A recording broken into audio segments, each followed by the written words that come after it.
Hey, welcome back for part two. We're out here on range one. We just got finished up with the 3-day mountain rifling course. Today I'm going to go into how do you actually mount this Tangoinnos FIRE4000 to your optic, how to zero it, and then how to actually apply it when you're shooting targets. So first off, let's talk about the tools that you need to get this done. We got a digital caliper to measure the offset from the laser emitter to the center of the optic. Got to have some ammo. Burger makes some good stuff for 260s. Set of fixit sticks, because you are going to need 45 inches of torque. And fixit sticks makes that very easy. You're also going to need a flathead screwdriver. Again, fixit sticks is what I'm using for that. And then you got some stuff from Tangoinnos. The reflector specifically for their laser emitter to really reflect the laser energy to see it easily. These are great to have. And then I've just got a small zeroing target, so slightly smaller than a 1-inch Razorback tactical logo target. You can use anything, and they also give you a little target in the box. You can use something like this as well. So now that we've talked about the tools, let's talk about mounting it to the optic itself. You can mount it to the rail via the Picatinny rail attachment, but I'm a big fan of mounting it over top of the optic. And what I have here is the Badger Condition 1 mount. I've got my scope leveled. I've got my scope zeroed to my rifle for this new ammo. And after I did that, I had to put this diving board on it. It's also by Badger. One thing to note here is you can put this back a few more Picatinny slots. However, if you have a turret and you need to use your turret, believe me or not, you might hold, but eventually you'll need to get to it. You don't want to have this so far back to where it would block this turret from being uncapped or unlocked. So put it on there to where it's got good surface contact. It shouldn't be touching the scope, but you also want to ensure it's not blocking the turret. Also, keep in mind that if you get it super close and you've got a screw that you need to adjust for slipping the turret and getting it back to zero, that can be a difficult process. From there, I mounted my cable and just got it to where it wouldn't interrupt any of the firing systems. And I had to put it into a place where I could easily reach it. This cable is quite long, and they give you some zip ties. But what I found was it was too long for some places where I wanted to put it, and it wasn't long enough for other places. But I just wrapped it around the scared and ran it down an area where it wouldn't get in the way of any feeding or ejecting issues. So once I put the unit on there, we need to torque it down. Again, 45 inch-pound is what they recommend. So I just did a little bit in there, torqued it down onto the scope. And once we've done that, it's ready to rock and roll. So now I'm going to show you how to zero this thing and get the laser ready to rock and roll. All right, now we're going to talk about zeroing the laser emitter to the optic itself. There's a few ways you can do this, but the one you want to use is called an infinite parallel, meaning the laser should be zeroed to the center of the optic. The center of your reticle, your point of aim, should be at infinite parallel, meaning you figure out what the distance is from the laser emitter to the center of the scope or the optical axis. I use a digital caliper, and I measured it out. 2.5 inches was the difference from the center of the laser emitter, which is again that top center one, to the center of the optical axis or the center of the scope. Once I found that distance, then I could take one of these yellow reflectors and a zero pasty. And what I'm essentially going to do is I'm going to aim at the top of this zero pasty. Not in it because it's a pretty big area. I'm going to aim at the center of it. Use my digital calipers, 2.5 inches. And then I put my reflector up at the top. If we try to get the laser to have point of aim, point of impact, meaning if the laser touches the reticle and we don't have that 2.5 inches offset, then it will be good at 100. But at 200, it's not going to be 2.5 inches high. It's going to be 2.5 inches low. And then at 300, it's going to be even further off. 400 even further off, so on and so forth. So you don't want the lines to connect, ever. If the center of the scope and the center of the laser emitter is 2.5 inches, you want them to be 2.5 inches now at point blank range, at 100, and at 1000, and any range beyond that. Infinite parallel, like to our railroad tracks. Now that we understand the infinite parallel, let's actually get into using this thing. So I'm going to turn my trigger cam on, which is not required. turn my unit on, and then stick my hand down in front. I've got an unloaded firearm, by the way. Get my laser emitter turned on. And what I'm going to do is I'm going to start about 25 meters away from the target. When I got this and I put it on there, I realized that I couldn't see anything. I couldn't see the laser at all at 100. So I went up to 25 and I was about 10 mils left. So I readjusted it to the right using a flathead screwdriver. On the right was the arrow. I just turned it and got it pretty close. Walked it back to 50. It was pretty close. I made a minute adjustment. And then at 100, I could actually find the laser energy on the reflector pretty easy.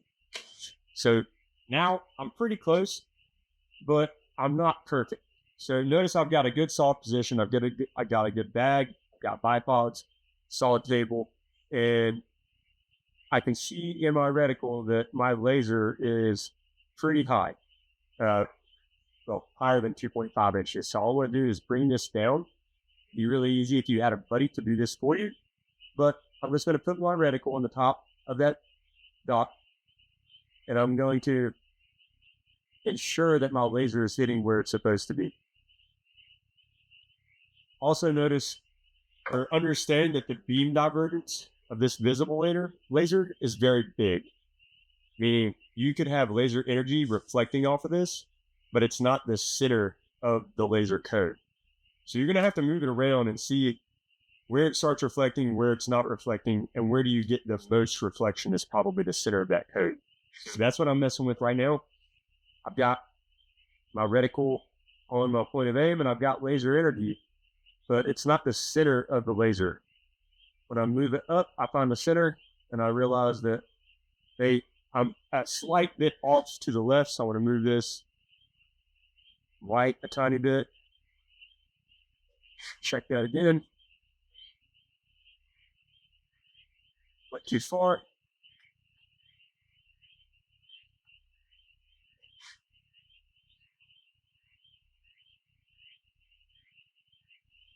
Back the other way a little bit.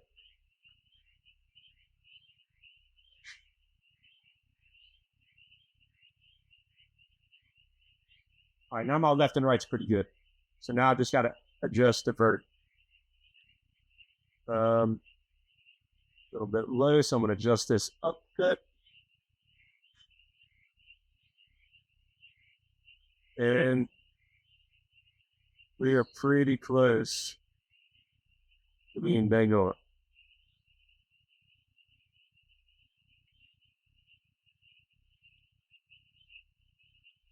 How many bit left? Oh.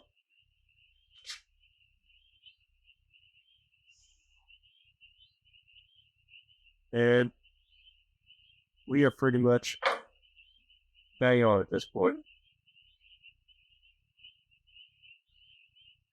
So, bang on. So now our reticle is looking at the top of this pasty, and 2.5 inches up, the center of our laser energy is hitting the center of this reflector. Now that we've got it zeroed, we can show you where the magic happens. So what I'm going to do now is grab a Kestrel. I could use the app in the AVI mode, but I want to link this to my Kestrel. I'm going to go inside the Kestrel, and the first thing I'm going to do is I'm going to update my environment. I'm not going to show you everything about the Kestrel, but if you want to know more, we've got a 7-part master class inside of Razorback Tactical Team Room. Go in there and check that out and learn all you need to know about the Kestrel. Now that my Kestrel environment's updated, I've already built a gun. We're shooting at 260 with a 130 grain burger. I've got that all worked out and built out. And then I'm going to go back into my Bluetooth menu, ensure that's turned on. I'm going to hit enter on Bluetooth, device connect, hit enter, and then it's searching for a device. It found the weapons mounted laser rangefinder, and then it's got the serial number. I'm going to hit enter, and now it's linked. It's got a little Bluetooth signal. I know it's linked. Quick check to see if it's linked. I hit the button. Well, before I hit the button, I see it's on 243. Got this in ABE mode.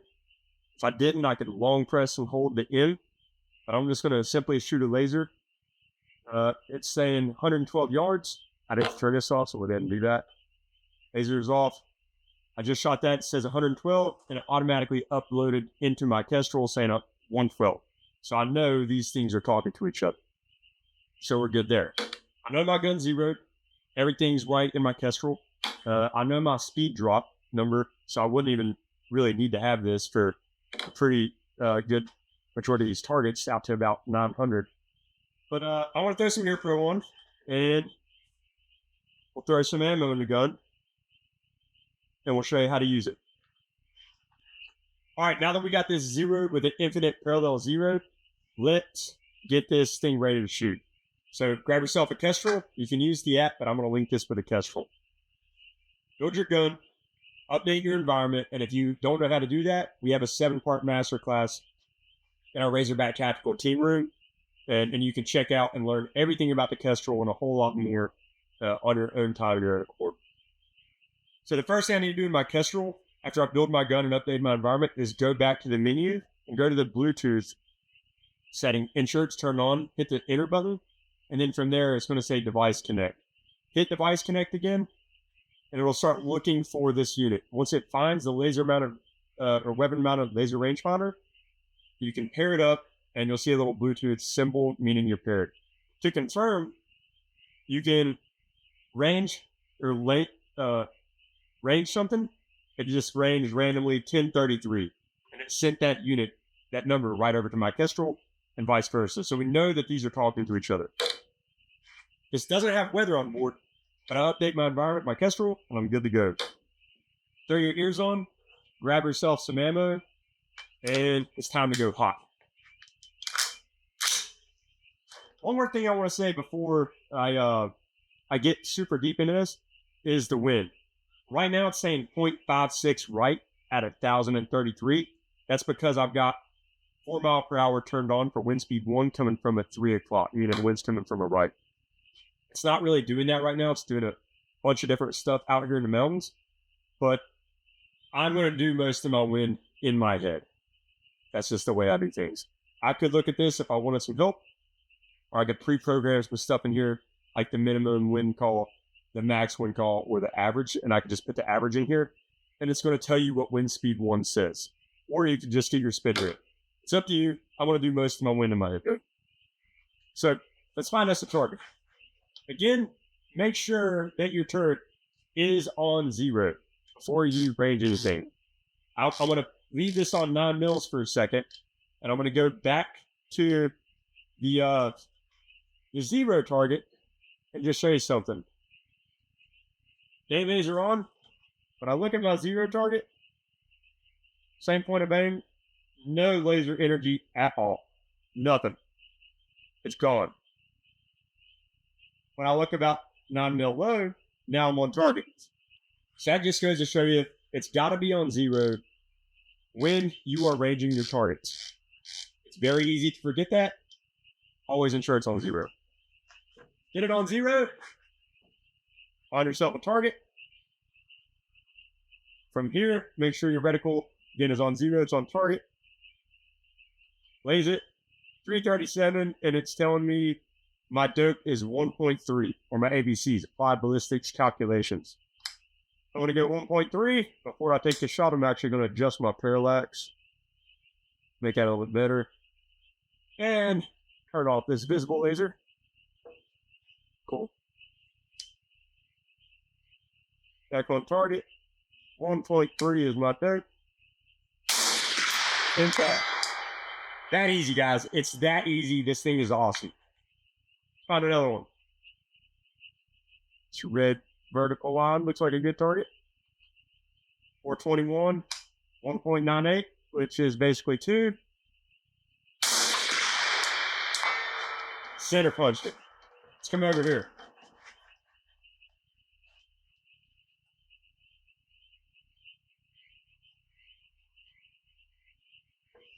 Parallax. Range. 6.27. Range. 4 mil. Holding everything. Bubble levels. Wind. Impact.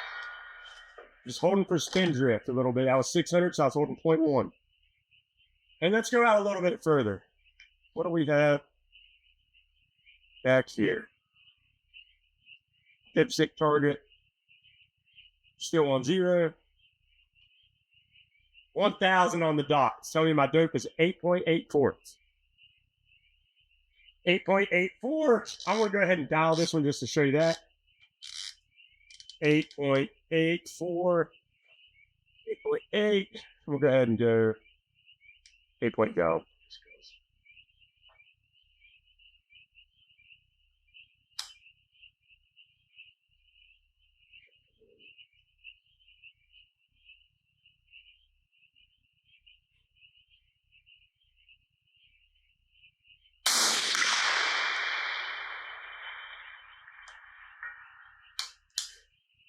Center function with 0.2 left off the left edge. Smoke pipe. We fixed that up.